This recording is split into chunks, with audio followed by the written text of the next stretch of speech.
Hujan dengan intensitas tinggi yang mengguyur wilayah Kabupaten Aceh Barat sejak Rabu menyebabkan banjir di sejumlah kecamatan. Kepala Pelaksana BPBD Aceh Barat, Teguh Ronald Nehdiansyah, mengatakan banjir mulai terjadi pada siang hari dan terus berkembang hingga malam, terutama di wilayah aliran Sungai Krung, Waila, dan Merbo yang mengalami peningkatan debit air secara signifikan. Sedikitnya 4 kecamatan terdampak, yakni Sungai Mas, Arongan Lambale, Waila Timur, dan Pantai Cermin.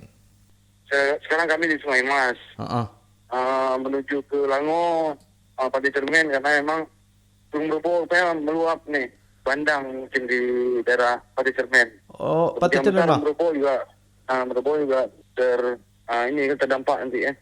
Kemungkinan besar Merbo di Kecamatan Merbo berimbas nanti kan. Imbas Karena dari Pantai Cermin ini kan aksesnya kan ke Merbo. Kami lagi arah ke Merbo, ke Pantai Cermin nih. Nanti kami kembalikan lagi. Di Kecamatan Sungai Mas, banjir merendam sejumlah kampung, di antaranya Kajeng, Gedong, Lancong, Tungkop, Lebok Betung, Gling, Gunung Buluh, dan Gase, dengan puluhan kepala keluarga terdampak di beberapa titik. Untuk Kecamatan Arongan Lambale, banjir terpantau di Kampung Tepin Perahu. Sementara di Waila Timur, banjir merendam Kampung Seradik, Pasiara, Rambung, dan Baro. Adapun Kecamatan Pantai Cermin terdampak di Kampung Canggai, Ketambang, dan Semanto.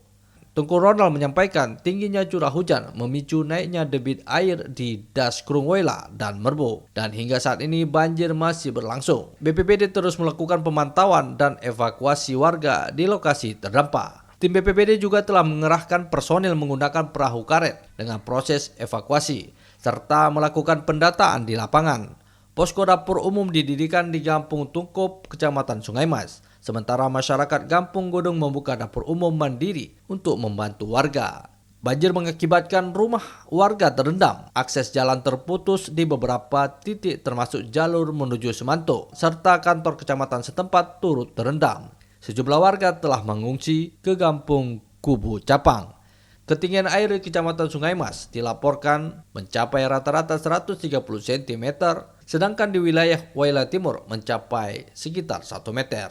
Reporter RRI Melabu Irham Syah melaporkan.